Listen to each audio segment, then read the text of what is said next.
मित्रों नमस्कार। Parameter of law channel में मैं आपका मित्र रिटायर्ड जज अशोक शर्मा आपका हार्दिक अभिनंदन करता हूं। आज मैं व्हाट टाइप ऑफ ऑफेंसेस, अपराध किस तरह के होते हैं, क्लियर योर कंसेप्ट और डाउट्स, इसके बारे में बताने जा रहा हूं।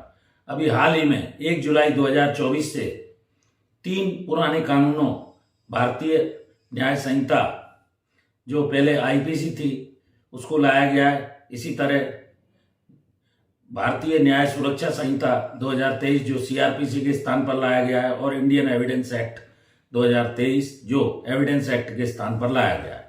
ये बड़ा चेंजेस है और इनमें क्या क्या फर्क है मैंने अलग से बहुत सारे वीडियो इस चैनल पर डाले हुए हैं। तो सबसे पहले बीएनएस में कोई भी अपराध जब घटित होता है उसका क्या, उसके ऑफेंस के इंग्रेडिएंट हैं, क्या तत्व हैं, कब वो अपराध पूर्ण माना जाएगा, क्या दंड है, ये अब बीएनएस 2023 जो आईपीसी का स्थान ले चुका है उससे पता लगेगा। बीएनएसएस जो भारतीय नागरिक सुरक्षा संहिता है 2023, उसमें अरेस्ट का, इन्वेस्टिगेशन का, ट्रायल का क्या प्रोसीजर है वो सब डिफाइन किया गया है। यह सीआरपीसी 2023 का जो अब आ गया है वो सीआरपीसी 1973 का स्थान लेगा। इंडियन एविडेंस एक्ट 2023 ये एविडेंस एक्ट का स्थान लेगा, जिसमें फैक्ट्स क्या हैं, केस के कैसे प्रूव होगा, बर्डन ऑफ प्रूफ किसके ऊपर है, ये सारी बातें बताई गई हैं। अब 2 तरह के ऑफेंसेस होते हैं, एक तो सीरियस नेचर के ऑफेंसेस जैसे रेप है, मर्डर है, आपको जानना चाहिए, कॉग्निजेबल होते हैं, मोस्टली नॉन बेलेबल होते हैं और नॉन कंपाउंडेबल होते हैं। तीनों वर्ड ऐसे हैं जो आपको जानने चाहिए। दूसरे होते हैं लेस सीरियस ऑफेंस। पहले सीरियस ऑफेंसेस में जो पुलिस है, police can arrest without warrant, इसमें कॉग्निजेबल ऑफेंसेस में पुलिस बिना वारंट के अरेस्ट कर सकती है। जबकि जो दूसरे लेस सीरियस ऑफेंसेज हैं जैसे असॉल्ट है, डिफेमेशन है, नॉन कॉग्निजेबल नेचर के मोस्टली रहते हैं, बेल एज ए मैटर इसमें मिल जाती है। ये मजिस्ट्रेट के समक्ष भी आप इसमें परिवाद पत्र भी पेश कर सकते हैं। कोई भी एफआईआर लॉज होती है, पूरा इन्वेस्टिगेशन होता है, जिसको भी अधिकारी को दिया जाता है वो पूरी जांच पड़ताल इन्वेस्टिगेशन करता है, अनुसंधान में यदि इस नतीजे पर पहुंचता है कि मामले में सफिशिएंट एविडेंस है तो वो चार्जशीट काटता है। अगर फरियादी झूठी रिपोर्ट करता है तो ईआर जाती है, और मामले में सफिशिएंट एविडेंस उस मामले को, अपराध को प्रूव करने के लिए नहीं आती है तो उसको खात्मा कहा जाता है, फाइनल रिपोर्ट से। पहले ये 173 में था, अब नई सीआरपीसी, नई जो बीएनएसएस है उसमें सेक्शन बदला गया है, तो ये आपको मालूम होना चाहिए। तो सीरियस नेचर के जो ऑफेंस हैं उनके अंदर कंप्रोमाइज नहीं होता है।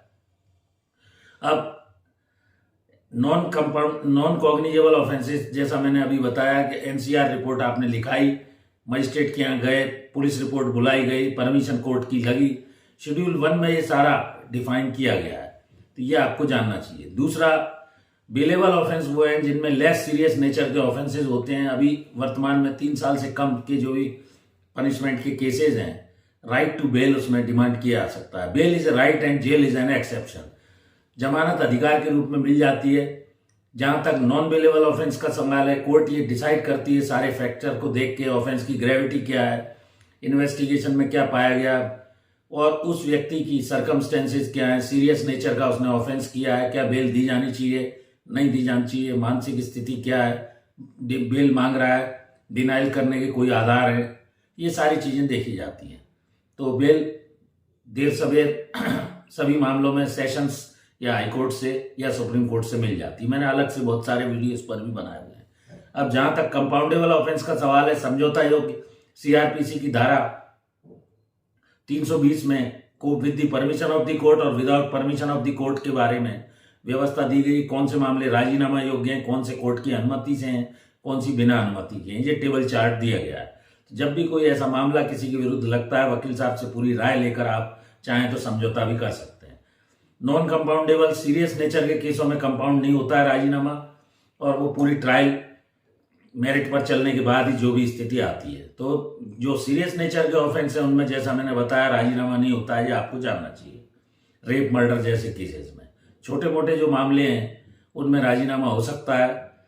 तो ये मैंने आपको ऑफेंसेस के बारे में कुछ आपके कंसेप्ट क्लियर करने का प्रयास किया। जुड़ जाइए इस तरह की जानकारी के लिए पैरामीटर ऑफ लॉ चैनल से।